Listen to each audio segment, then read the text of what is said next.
Assalamualaikum warahmatullahi wabarakatuh. Perkenalkan nama saya Fajar Umam. Saya nama cerita 10 nama saya 14. Hari ini saya akan belajar sedikit tentang mitigasi bencana.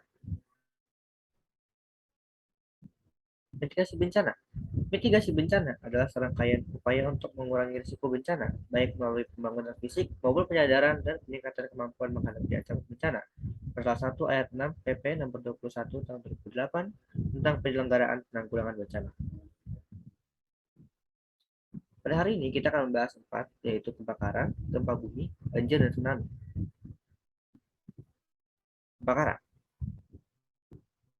Sebelum kejadian, hindari penggunaan peralatan listrik yang melebihi beban kapasitas meter listrik.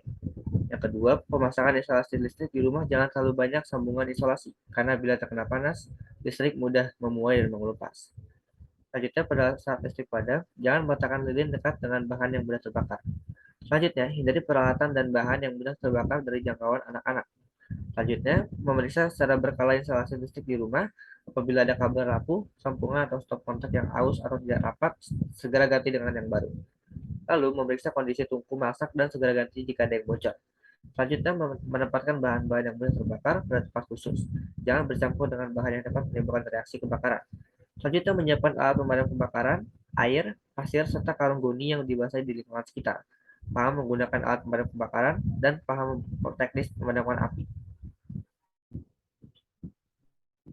Saat kejadian, 1. Jangan panik dan segera menyelamatkan diri bersama keluarga. 2. Segera padamkan dengan alat pemadaman yang ada seperti apar atau alat pemadam api ringan atau dengan karung goni yang dibasahi air. 3. Tutup ruangan yang terjadi kebakaran agar tidak menjalar ke ruangan lain. 4. Segera hubungi pemadam kebakaran jika api tidak bisa dipadamkan sendiri. 5. Tidak mengunci pintu-pintu di rumah agar jika ada pemadam kebakaran, mudah untuk memadamkan api. 6. Menggunakan kain basah ditempel di hidung agar nafas kita tidak sesak karena banyak asap kebakaran. 7. Menjauhi arah hembusan angin. Setelah kejadian, 1. Menilai keadaan sekitar. 2. Cari anggota keluarga yang lain. Jika lengkap, bersyukur tidak ada yang terluka dan selamat semua. 3. Membersihkan puing-puing sisa bangunan. 4. Mengumpulkan barang-barang yang masih berguna. 5. Jangan menyesali karena itu adalah cobaan dari Yang Maha Kuasa. Dan yang 6. Siap sedia jika terjadi kebakaran lagi. Gempa bumi. Belum kejadian. 1. Membuat tempat berlindung tahan gempa atau bangunan tahan gempa. 2. Ketahui cara melakukan evakuasi mandiri. 3. Pahami status peringatan dini. 4. Tetap tertib dan tidak melebih-lebihkan keadaan. 5. Mengembangkan sistem pemantau agar selalu siap menghadapi bencana. Saat kejadian, guncangan akan terasa beberapa saat. Selama jangka waktu itu, upayakan keselamatan diri dengan cara berlindung di bawah meja untuk melindungi diri dari benda-benda yang mungkin jatuh. Hindari berlindung di dekat jendela kaca karena ada risiko pecah. Jika Anda sedang memasak, segera matikan kompor dan mencabut semua peralatan elektronik. Setelah sudah terasa aman, Anda segera keluar dari bangunan. Lindungi kepala Anda ketika keluar rumah untuk menghindari kemungkinan atap roboh. Dan setelah kejadian, waspada terhadap terjadinya gempa bumi susulan. Selain itu, segera pergi ke tempat terbuka.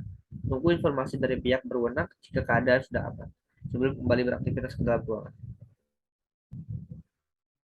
Selanjutnya, banjir. Sebelum kejadian, menyimak informasi cuaca dan peringatan dini. Selanjutnya, menyiapkan tas siaga bencana. Selanjutnya, menyelamatkan barang-barang berharga dan memantau dan mewaspadai lingkungan tempat tinggal.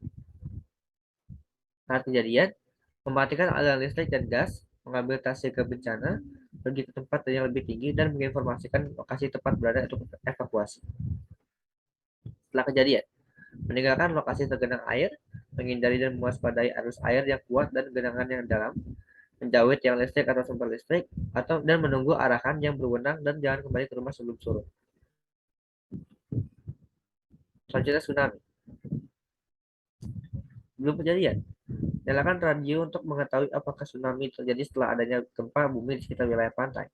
Waspada apabila terjadi air surut, jauhi pinggir pantai. Ini merupakan salah satu peringatan tsunami dan harus diperhatikan. Saat kejadian, cepat bergerak ke arah daratan yang lebih tinggi dan tinggal di sana sementara waktu. Jauhi pantai, jangan pernah menuju ke pantai untuk melihat datangnya tsunami. Apabila Anda dapat melihat gelombang dan berada terlalu dekat, segera menjauh. Setelah kejadian, Jauhi area yang tergenang dan rusak sampai ada informasi aman dari pihak yang berwenang. Jauhi reruntuhan di dalam air. Hal ini sangat berpengaruh terhadap keamanan perahu, penyelamat, dan orang-orang di sekitar. Dan yang terakhir, utamakan keselamatan dan bukan barang-barang Anda. Dan dari saya, kurang lebihnya mohon maaf. Assalamualaikum warahmatullahi wabarakatuh.